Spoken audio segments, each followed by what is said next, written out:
श्रीविष्णुअष्टोत्तरशतनामस्तोत्रम् अष्टोत्तरशतं नाम्नां विष्णोरतुलतेजसः यस्य श्रवणमात्रेण नरो नारायणो भवेत्। विष्णुर्जिष्णुर्वषट्कारो देवदेवो वृषाकपिः दामोदरो दीनबन्धु रादिदेवोदिते स्तुतः। पुण्डरीकः परानन्दः परमात्मा परात्परः परशुधारि विश्वात्मा कृष्णः कलिमलापः कौस्तुभोद्भासितो रस्को नरो नारायणो हरिः। हरो हरप्रियः स्वामी वैकुण्ठो विश्वतोमुखः ऋषिकेशो प्रमेयात्मा वराहो धरणीधरः वामनो वेदवक्ता च वासुदेवः सनातनः। रामो विरामो विरजो रावणारी रमापतिः वैकुण्ठवासी वसुमान् धनदो धरणीधरः। धर्मेशो धरणीनाथो ध्येयो धर्मभृतांवरः सहस्रशीर्षा पुरुषः सहस्राक्षः सहस्रपात् सर्वगः सर्ववित् सर्वः शरण्यः साधुवल्लभः कौसल्यानन्दनः श्रीमान् राक्षसः कुलनाशकः जगत्कर्ता जगद्धर्ता जगज्जेता जनार्तिः जानकीवल्लभो देवो जयरूपो जलेश्वरः क्षीराब्धिवासी क्षीराब्धि तनया वल्लभस्तथा शेषशायी पन्नगारी वाहनो विष्टरस्रवः माधवो मथुरानाथो मुकुन्दो मोहनाशनः दैत्यारिः पुण्डरीकाक्षो ह्यच्युतो मधुसूदनः सोमसूर्याग्निनयनो नृसिंहो भक्तवत्सलः नित्यो निरामयः शुद्धो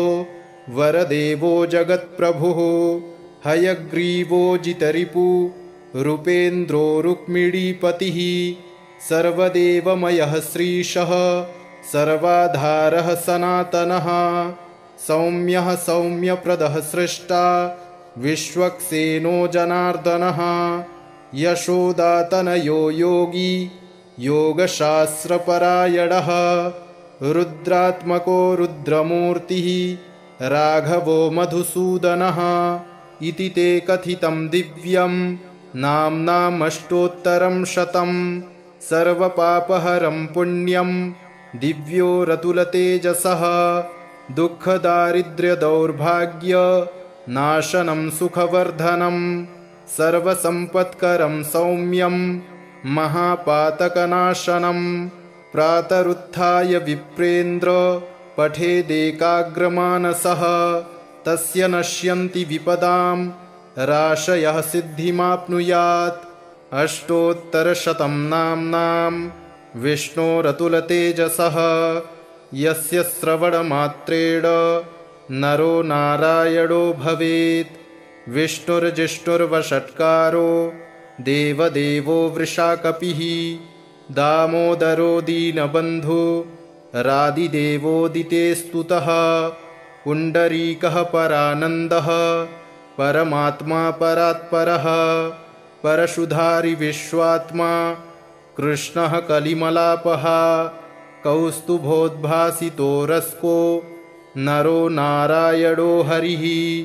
हरो हरप्रियः स्वामी वैकुण्ठो विश्वतोमुखः ऋषिकेशो प्रमेयात्मा वराहो धरणीधरः वामनो वेदवक्ता च वासुदेवः सनातनः। रामो विरामो विरजो रावणारी रमापतिः वैकुण्ठवासी वसुमान् धनदो धरणीधरः धर्मेशो धरणीनाथो ध्येयो धर्मभृतांवरः सहस्रशीर्षा पुरुषः सहस्राक्षः सहस्रपात् सर्वगः सर्ववित् सर्वः शरण्यः साधुवल्लभः कौसल्यानन्दनः श्रीमान्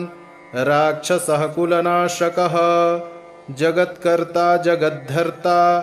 जगज्जेता जनार्तिः जानकीवल्लभो देवो जयरूपो जलेश्वरः क्षीराब्धिवासी क्षीराब्धि तनया वल्लभस्तथा शेषशायी पन्नगारी वाहनो विष्टरस्रवः माधवो मथुरानाथो मुकुन्दो मोहनाशनः दैत्यारिः पुण्डरीकाक्षो ह्यच्युतो मधुसूदनः सोमसूर्याग्निनयनो नृसिंहो भक्तवत्सलः नित्यो निरामयः शुद्धो वरदेवो जगत्प्रभुः हयग्रीवो जितरिपु रूपेन्द्रो रुक्मिणीपतिः सर्वदेवमयः श्रीशः सर्वाधारः सनातनः सौम्यः सौम्यप्रदः सृष्टा विश्वक्सेनो जनार्दनः यशोदातनयो योगी योगशास्त्रपरायणः रुद्रात्मको रुद्रमूर्तिः राघवो मधुसूदनः इति ते कथितं दिव्यं नाम्नामष्टोत्तरं शतं सर्वपापहरं पुण्यं दिव्यो रतुलतेजसः दुःखदारिद्र्यदौर्भाग्य नाशनं सुखवर्धनं सर्वसम्पत्करं सौम्यं महापातकनाशनं प्रातरुत्थाय विप्रेन्द्र पठेदेकाग्रमानसः तस्य नश्यन्ति विपदां राशयः सिद्धिमाप्नुयात्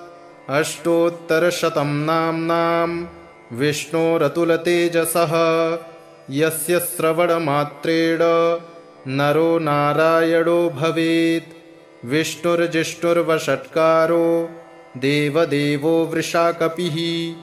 दामोदरो दीनबन्धु रादिदेवोदिते स्तुतः पुण्डरीकः परानन्दः परमात्मा परात्परः परशुधारि विश्वात्मा कृष्णः कलिमलापः कौस्तुभोद्भासितो रस्को नरो नारायणो हरिः हरो हरप्रियः स्वामी वैकुण्ठो विश्वतोमुखः ऋषिकेशो प्रमेयात्मा वराहो धरणीधरः वामनो वेदवक्ता च वासुदेवः सनातनः रामो विरामो विरजो रावणारी रमापतिः वैकुण्ठवासी वसुमान् धनदो धरणीधरः धर्मेशो धरणीनाथो ध्येयो धर्मभृतांवरः सहस्रशीर्षा पुरुषः सहस्राक्षः सहस्रपात् सर्वगः सर्ववित् सर्वः शरण्यः साधुवल्लभः कौसल्यानन्दनः श्रीमान् राक्षसः कुलनाशकः जगत्कर्ता जगद्धर्ता जगज्जेता जनार्तिः जानकीवल्लभो देवो जयरूपो जलेश्वरः क्षीराब्धिवासी क्षीराब्धि तनया वल्लभस्तथा शेषशायी पन्नगारी वाहनो विष्टरस्रवः माधवो मथुरानाथो मुकुन्दो मोहनाशनः दैत्यारिः पुण्डरीकाक्षो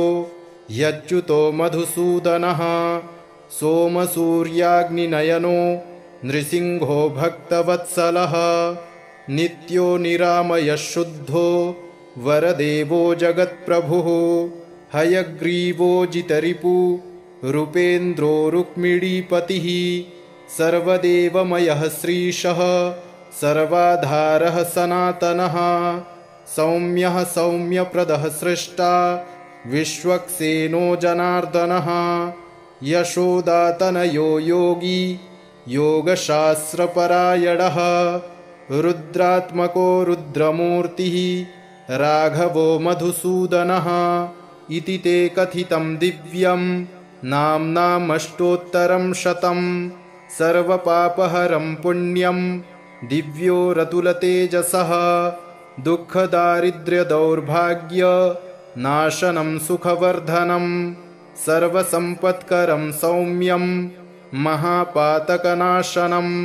प्रातरुत्थाय विप्रेन्द्र पठेदेकाग्रमानसः तस्य नश्यन्ति विपदां राशयः सिद्धिमाप्नुयात्। अष्टोत्तरशतं नाम्नां विष्णोरतुलतेजसः यस्य श्रवणमात्रेण नरो नारायणो भवेत्। विष्णुर्जिष्णुर्वषट्कारो देवदेवो वृषाकपिः दामोदरो दीनबन्धु रादिदेवोदिते स्तुतः। पुण्डरीकः परानन्दः परमात्मा परात्परः परशुधारि विश्वात्मा कृष्णः कलिमलापः कौस्तुभोद्भासितो रस्को नरो नारायणो हरिः। हरो हरप्रियः स्वामी वैकुण्ठो विश्वतोमुखः ऋषिकेशो प्रमेयात्मा वराहो धरणीधरः वामनो वेदवक्ता च वासुदेवः सनातनः रामो विरामो विरजो रावणारी रमापतिः वैकुण्ठवासी वसुमान् धनदो धरणीधरः धर्मेशो धरणीनाथो ध्येयो धर्मभृतां वरः सहस्रशीर्षा पुरुषः सहस्राक्षः सहस्रपात् सर्वगः सर्ववित् सर्वः शरण्यः साधुवल्लभः कौसल्यानन्दनः श्रीमान् राक्षसः कुलनाशकः जगत्कर्ता जगद्धर्ता जगज्जेता जनार्तिः जानकीवल्लभो देवो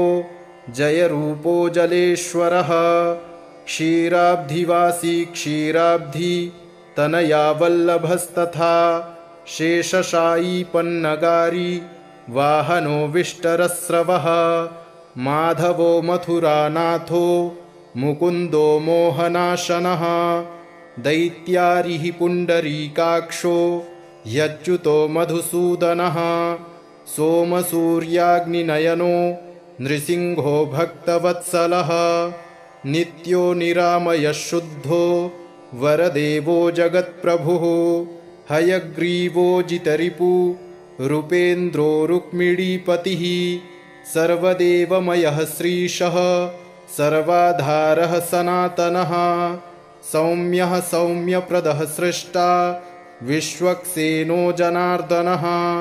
यशोदातनयो योगी योगशास्त्रपरायणः रुद्रात्मको रुद्रमूर्तिः राघवो मधुसूदनः इति ते कथितं दिव्यं नाम्नामष्टोत्तरं शतं सर्वपापहरं पुण्यं दिव्यो रतुलतेजसः दुःखदारिद्र्यदौर्भाग्य नाशनं सुखवर्धनं सर्वसम्पत्करं सौम्यं महापातकनाशनं प्रातरुत्थाय विप्रेन्द्र पठेदेकाग्रमानसः तस्य नश्यन्ति विपदां राशयः सिद्धिमाप्नुयात्। अष्टोत्तरशतं नाम्नां विष्णोरतुलतेजसः यस्य श्रवणमात्रेण नरो नारायणो भवेत्। विष्णुर्जिष्णुर्वषट्कारो देवदेवो वृषाकपिः दामोदरो दीनबन्धु रादिदेवोदिते स्तुतः। पुण्डरीकः परानन्दः परमात्मा परात्परः परशुधारि विश्वात्मा कृष्णः कलिमलापः कौस्तुभोद्भासितो रस्को नरो नारायणो हरिः। हरो हरप्रियः स्वामी वैकुण्ठो विश्वतोमुखः ऋषिकेशो प्रमेयात्मा वराहो धरणीधरः वामनो वेदवक्ता च वासुदेवः सनातनः रामो विरामो विरजो रावणारी रमापतिः वैकुण्ठवासी वसुमान् धनदो धरणीधरः धर्मेशो धरणीनाथो ध्येयो धर्मभृतां वरः सहस्रशीर्षा पुरुषः सहस्राक्षः सहस्रपात् सर्वगः सर्ववित् सर्वः शरण्यः साधुवल्लभः कौसल्यानन्दनः श्रीमान् राक्षसः कुलनाशकः जगत्कर्ता जगद्धर्ता जगज्जेता जनार्तिः जानकीवल्लभो देवो जयरूपो जलेश्वरः क्षीराब्धिवासी क्षीराब्धि तनया वल्लभस्तथा शेषशायी पन्नगारी वाहनो विष्टरस्रवः माधवो मथुरानाथो मुकुन्दो मोहनाशनः दैत्यारिः पुण्डरीकाक्षो ह्यच्युतो मधुसूदनः सोमसूर्याग्निनयनो नृसिंहो भक्तवत्सलः नित्यो निरामयः शुद्धो वरदेवो जगत्प्रभुः हयग्रीवो जितरिपु रूपेन्द्रो रुक्मिणीपतिः सर्वदेवमयः श्रीशः सर्वाधारः सनातनः सौम्यः सौम्यप्रदः सृष्टा विश्वक्सेनो जनार्दनः यशोदातनयो योगी योगशास्त्रपरायणः रुद्रात्मको रुद्रमूर्तिः राघवो मधुसूदनः इति ते कथितं दिव्यं नाम्नामष्टोत्तरं शतं सर्वपापहरं पुण्यं दिव्यो रतुलतेजसः दुःखदारिद्र्यदौर्भाग्य नाशनं सुखवर्धनं सर्वसम्पत्करं सौम्यं महापातकनाशनं प्रातरुत्थाय विप्रेन्द्र पठेदेकाग्रमानसः तस्य नश्यन्ति विपदां राशयः सिद्धिमाप्नुयात् अष्टोत्तरशतं नाम्नां विष्णोरतुलतेजसः यस्य श्रवणमात्रेण नरो नारायणो भवेत् विष्णुर्जिष्णुर्वषट्कारो देवदेवो वृषाकपिः दामोदरो दीनबन्धु रादिदेवोदिते स्तुतः पुण्डरीकः परानन्दः परमात्मा परात्परः परशुधारि विश्वात्मा कृष्णः कलिमलापः कौस्तुभोद्भासितो रस्को नरो नारायणो हरिः हरो हरप्रियः स्वामी वैकुण्ठो विश्वतोमुखः ऋषिकेशो प्रमेयात्मा वराहो धरणीधरः वामनो वेदवक्ता च वासुदेवः सनातनः रामो विरामो विरजो रावणारी रमापतिः वैकुण्ठवासी वसुमान् धनदो धरणीधरः धर्मेशो धरणीनाथो ध्येयो धर्मभृतांवरः सहस्रशीर्षा पुरुषः सहस्राक्षः सहस्रपात् सर्वगः सर्ववित् सर्वः शरण्यः साधुवल्लभः कौसल्यानन्दनः श्रीमान् राक्षसः कुलनाशकः जगत्कर्ता जगद्धर्ता जगज्जेता जनार्तिः जानकीवल्लभो देवो जयरूपो जलेश्वरः क्षीराब्धिवासी क्षीराब्धि तनया वल्लभस्तथा शेषशायी पन्नगारी वाहनो विष्टरस्रवः माधवो मथुरानाथो मुकुन्दो मोहनाशनः दैत्यारिः पुण्डरीकाक्षो ह्यच्युतो मधुसूदनः सोमसूर्याग्निनयनो नृसिंहो भक्तवत्सलः नित्यो निरामयः शुद्धो वरदेवो जगत्प्रभुः हयग्रीवो जितरिपु रूपेन्द्रो रुक्मिणीपतिः सर्वदेवमयः श्रीशः सर्वाधारः सनातनः सौम्यः सौम्यप्रदः सृष्टा विश्वक्सेनो जनार्दनः यशोदातनयो योगी योगशास्त्रपरायणः रुद्रात्मको रुद्रमूर्तिः राघवो मधुसूदनः इति ते कथितं दिव्यं नाम्नामष्टोत्तरं शतं सर्वपापहरं पुण्यं दिव्यो रतुलतेजसः दुःखदारिद्र्यदौर्भाग्यनाशनं सुखवर्धनं सर्वसम्पत्करं सौम्यं महापातकनाशनं प्रातरुत्थाय विप्रेन्द्र पठेदेकाग्रमानसः तस्य नश्यन्ति विपदां राशयः सिद्धिमाप्नुयात्। अष्टोत्तरशतं नाम्नां विष्णोरतुलतेजसः यस्य श्रवणमात्रेण नरो नारायणो भवेत्। विष्णुर्जिष्णुर्वषट्कारो देवदेवो वृषाकपिः दामोदरो दीनबन्धु रादिदेवोदिते स्तुतः। पुण्डरीकः परानन्दः परमात्मा परात्परः परशुधारि विश्वात्मा कृष्णः कलिमलापः कौस्तुभोद्भासितो रस्को नरो नारायणो हरिः। हरो हरप्रियः स्वामी वैकुण्ठो विश्वतोमुखः ऋषिकेशो प्रमेयात्मा वराहो धरणीधरः वामनो वेदवक्ता च वासुदेवः सनातनः रामो विरामो विरजो रावणारी रमापतिः वैकुण्ठवासी वसुमान् धनदो धरणीधरः धर्मेशो धरणीनाथो ध्येयो धर्मभृतांवरः सहस्रशीर्षा पुरुषः सहस्राक्षः सहस्रपात् सर्वगः सर्ववित् सर्वः शरण्यः साधुवल्लभः कौसल्यानन्दनः श्रीमान् राक्षसः कुलनाशकः जगत्कर्ता जगद्धर्ता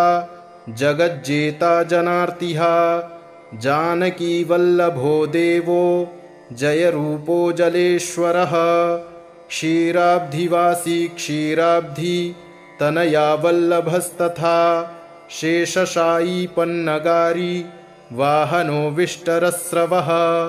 माधवो मथुरानाथो मुकुन्दो मोहनाशनः दैत्यारिः पुण्डरीकाक्षो ह्यच्युतो मधुसूदनः सोमसूर्याग्निनयनो नृसिंहो भक्तवत्सलः नित्यो निरामयः शुद्धो वरदेवो जगत्प्रभुः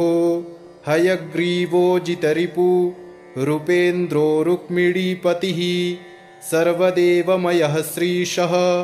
सर्वाधारः सनातनः सौम्यः सौम्यप्रदः सृष्टा विश्वक्सेनो जनार्दनः यशोदातनयो योगी योगशास्त्रपरायणः रुद्रात्मको रुद्रमूर्तिः राघवो मधुसूदनः इति ते कथितं दिव्यं नाम्नामष्टोत्तरं शतं सर्वपापहरं पुण्यं दिव्यो रतुलतेजसः दुःखदारिद्र्यदौर्भाग्यनाशनं सुखवर्धनं सर्वसम्पत्करं सौम्यं महापातकनाशनं प्रातरुत्थाय विप्रेन्द्र पठेदेकाग्रमानसः तस्य नश्यन्ति विपदां राशयः सिद्धिमाप्नुयात्। अष्टोत्तरशतं नाम्नां विष्णोरतुलतेजसः यस्य श्रवणमात्रेण नरो नारायणो भवेत्। विष्णुर्जिष्णुर्वषट्कारो देवदेवो वृषाकपिः दामोदरो दीनबन्धु रादिदेवोदिते स्तुतः। पुण्डरीकः परानन्दः परमात्मा परात्परः परशुधारि विश्वात्मा कृष्णः कलिमलापः कौस्तुभोद्भासितो रस्को नरो नारायणो हरिः। हरो हरप्रियः स्वामी वैकुण्ठो विश्वतोमुखः ऋषिकेशो प्रमेयात्मा वराहो धरणीधरः वामनो वेदवक्ता च वासुदेवः सनातनः रामो विरामो विरजो रावणारी रमापतिः वैकुण्ठवासी वसुमान् धनदो धरणीधरः धर्मेशो धरणीनाथो ध्येयो धर्मभृतां वरः सहस्रशीर्षा पुरुषः सहस्राक्षः सहस्रपात् सर्वगः सर्ववित् सर्वः शरण्यः साधुवल्लभः कौसल्यानन्दनः श्रीमान् राक्षसः कुलनाशकः जगत्कर्ता जगद्धर्ता जगज्जेता जनार्तिः जानकीवल्लभो देवो जयरूपो जलेश्वरः क्षीराब्धिवासी क्षीराब्धि तनया वल्लभस्तथा शेषशायी पन्नगारी वाहनो विष्टरस्रवः माधवो मथुरानाथो मुकुन्दो मोहनाशनः दैत्यारिः पुण्डरीकाक्षो ह्यच्युतो मधुसूदनः सोमसूर्याग्निनयनो नृसिंहो भक्तवत्सलः नित्यो निरामयः शुद्धो वरदेवो जगत्प्रभुः हयग्रीवो जितरिपु रूपेन्द्रो रुक्मिणीपतिः सर्वदेवमयः श्रीशः सर्वाधारः सनातनः सौम्यः सौम्यप्रदः सृष्टा विश्वक्सेनो जनार्दनः यशोदातनयो योगी योगशास्त्रपरायणः रुद्रात्मको रुद्रमूर्तिः राघवो मधुसूदनः इति ते कथितं दिव्यं नाम्नामष्टोत्तरं शतं सर्वपापहरं पुण्यं दिव्यो रतुलतेजसः दुःखदारिद्र्यदौर्भाग्य नाशनं सुखवर्धनं सर्वसम्पत्करं सौम्यं महापातकनाशनं प्रातरुत्थाय विप्रेन्द्र पठेदेकाग्रमानसः तस्य नश्यन्ति विपदां राशयः सिद्धिमाप्नुयात् अष्टोत्तरशतं नाम्नां विष्णोरतुलतेजसः यस्य श्रवणमात्रेण नरो नारायणो भवेत् विष्णुर्जिष्णुर्वषट्कारो देवदेवो वृषाकपिः दामोदरो दीनबन्धु रादिदेवोदिते स्तुतः पुण्डरीकः परानन्दः परमात्मा परात्परः परशुधारि विश्वात्मा कृष्णः कलिमलापः कौस्तुभोद्भासितो रस्को नरो नारायणो हरिः हरो हरप्रियः स्वामी वैकुण्ठो विश्वतोमुखः ऋषिकेशो प्रमेयात्मा वराहो धरणीधरः वामनो वेदवक्ता च वासुदेवः सनातनः रामो विरामो विरजो रावणारी रमापतिः वैकुण्ठवासी वसुमान् धनदो धरणीधरः धर्मेशो धरणीनाथो ध्येयो धर्मभृतां वरः सहस्रशीर्षा पुरुषः सहस्राक्षः सहस्रपात् सर्वगः सर्ववित् सर्वः शरण्यः साधुवल्लभः कौसल्यानन्दनः श्रीमान् राक्षसः कुलनाशकः जगत्कर्ता जगद्धर्ता जगज्जेता जनार्तिः जानकीवल्लभो देवो जयरूपो जलेश्वरः क्षीराब्धिवासी क्षीराब्धि तनया वल्लभस्तथा शेषशायी पन्नगारी वाहनो विष्टरस्रवः माधवो मथुरानाथो मुकुन्दो मोहनाशनः दैत्यारिः पुण्डरीकाक्षो ह्यच्युतो मधुसूदनः सोमसूर्याग्निनयनो नृसिंहो भक्तवत्सलः नित्यो निरामयः शुद्धो वरदेवो जगत्प्रभुः हयग्रीवो जितरिपु रूपेन्द्रो रुक्मिणीपतिः सर्वदेवमयः श्रीशः सर्वाधारः सनातनः सौम्यः सौम्यप्रदः सृष्टा विश्वक्सेनो जनार्दनः यशोदातनयो योगी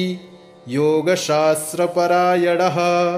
रुद्रात्मको रुद्रमूर्तिः राघवो मधुसूदनः इति ते कथितं दिव्यं नाम्नामष्टोत्तरं शतं सर्वपापहरं पुण्यं दिव्यो रतुलतेजसः दुःखदारिद्र्यदौर्भाग्य नाशनं सुखवर्धनं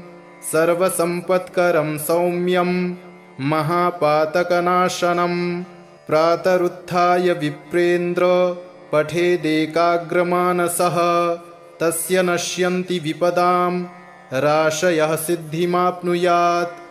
इति श्रीविष्णोः अष्टोत्तरशतनामस्तोत्रम् सम्पूर्णम्।